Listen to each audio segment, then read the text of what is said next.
A presidente da Comissão Europeia, Ursula von der Leyen, avisou aos líderes do bloco europeu que a assinatura do acordo com o Mercosul será adiada para janeiro, a pedido do governo da Itália. A informação ainda não foi divulgada oficialmente, é de agências de notícias internacionais.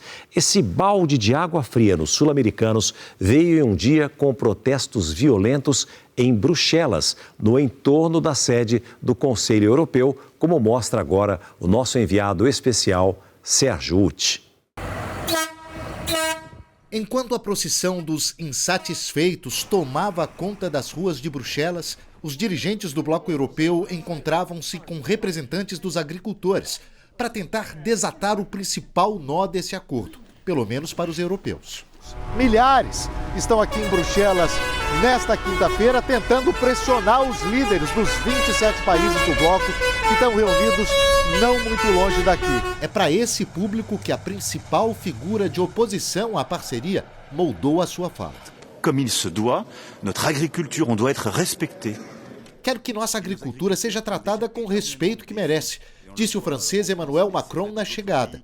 Era um discurso não apenas econômico, mas sobretudo político, de um líder que tenta recuperar popularidade em seu país. Enquanto isso, lá fora... Se o objetivo deles era chamar a atenção, um grupo mais radical fez isso aqui, um incêndio no meio dessa praça aqui em Bruxelas, usando inclusive árvores que estavam plantadas aqui. O protesto dos agricultores ganhou força e dezenas de quarteirões foram bloqueados por tratores na capital belga. Mas na cúpula dos líderes europeus, não são poucos os que pensam diferente. Peso geoeconómico e peso geopolítico em momento no que se está questionando. O espanhol Pedro Sánchez lembrou que a Europa precisa de mais peso econômico e político em tempos de desafios, não só de inimigos como a Rússia, mas também de aliados como os Estados Unidos. Para o premier da maior economia da Europa, o alemão Friedrich Merz, não assinar o acordo compromete a credibilidade da União Europeia. Des russischen Präsidenten in den letzten Stunden. O primeiro-ministro português reforçou o coro. Será imperdoável se nós não conseguirmos consumar um acordo que demorou 25 anos a estabelecer-se. Mas bem perto dali não havia espaço para argumentos, só para violência. Um cheiro forte, bem forte, de gás lacrimogêneo. Muita correria agora porque a polícia está avançando nesse momento para tentar retirar o protesto dessa região da cidade. A Bruxelas desta quinta era o retrato de um continente que não consegue se entender, nem cumprir suas promessas. A data de assinatura, no próximo sábado, foi proposta pelos próprios europeus, revelou o presidente Lula, que conversou com a premier italiana nas últimas horas. Ela ponderou para mim que ela não é contra o acordo. Ela apenas está vivendo um certo embaraço político por conta dos agricultores italianos, mas que ela tem certeza que ela é capaz de convencê-los a aceitar o acordo. E ela, então, pediu para mim que se a gente tiver paciência de uma semana, de 10 dias, de máximo mês, a Itália estará junto com o acordo.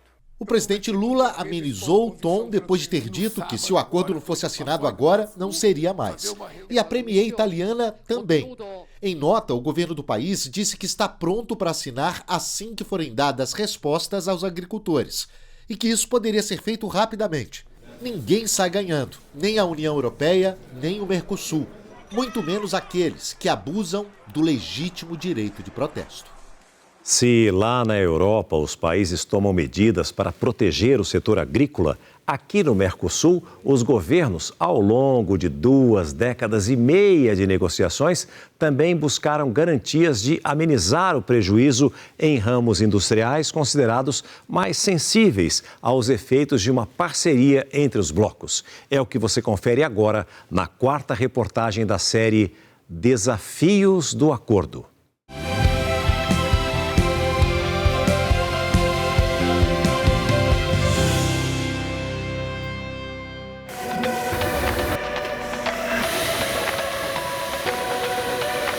O ruído das máquinas é sempre sinal de economia aquecida. todos querem saber é em que ritmo elas vão se movimentar se o acordo entre Mercosul e União Europeia for concretizado. Se essa parceria fosse um jogo, a indústria apareceria nos estudos como um 0-0, ou seja, alguns setores ganhariam, outros perderiam. Uma equação que envolve, primeiro, o que o Mercosul, e particularmente o Brasil, conseguirão abrir de mercado na Europa para produtos industrializados produzidos aqui. E segundo, o que virá de mercadoria para cá a preços menores, graças às tarifas reduzidas, e que poderia criar uma concorrência danosa à produção nacional. Essa indústria de origem japonesa há quase 60 anos no Brasil fabrica equipamentos de refrigeração para outras indústrias que atendem diferentes setores. Representa, portanto, o ramo da indústria de máquinas e equipamentos, que pode ser afetado negativamente pelo acordo entre Mercosul e União Europeia. Mas será mesmo? O diretor comercial da multinacional garante que esse temor já foi superado, primeiramente considerando os componentes que eles importam. Vão ficar mais baratos, o nosso equipamento montado ele fica mais competitivo. E com isso a gente exporta para a América Latina inteira, então com certeza vai ser mais competitivo para a América Latina também. E não só. Nós temos fábrica na Europa, na Bélgica, onde eles têm alguns equipamentos que não são fabricados aqui no Brasil. Então, com essa taxa de importação menor, nós podemos trazer alguns equipamentos de lá e nós também exportamos os nossos equipamentos para lá, que não fazem parte da linha de equipamentos deles.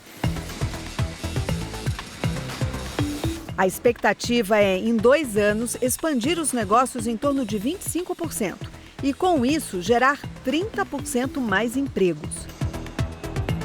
Alguns setores já alimentavam otimismo desde o início das negociações entre os dois blocos, o de calçados, por exemplo.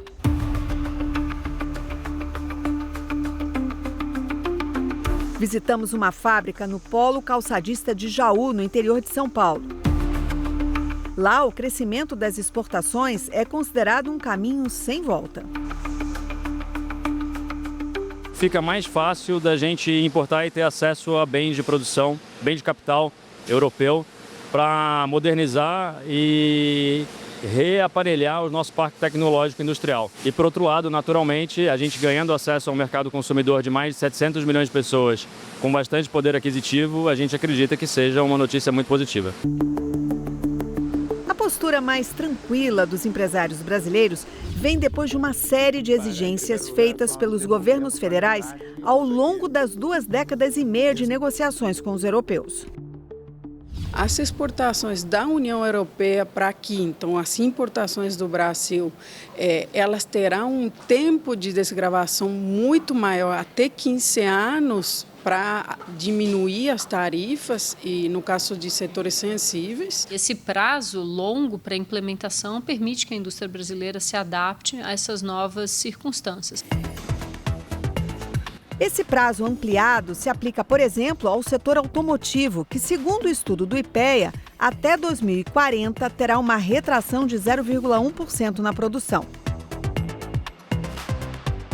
O formato de 2019 já estava muito confortável, porque a União Europeia basicamente ela zera suas tarifas no primeiro ano para quase a totalidade das exportações industriais brasileiras. E o Brasil teria um prazo de até 15 anos, e aí com destaque para o setor automotivo, para zerar as suas tarifas. Entendeu, né? O carro europeu com imposto zero, só daqui a mais de uma década.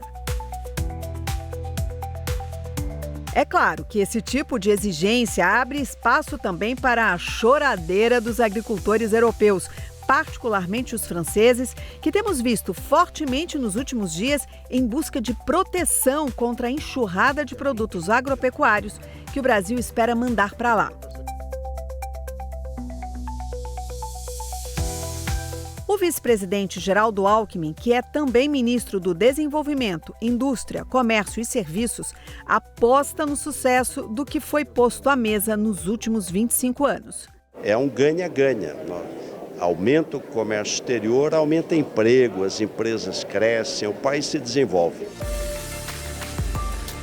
Mercosul e União Europeia farão história, não só como um dos maiores acordos bilaterais do planeta, mas oferecendo ao mundo um novo significado para a palavra cooperação.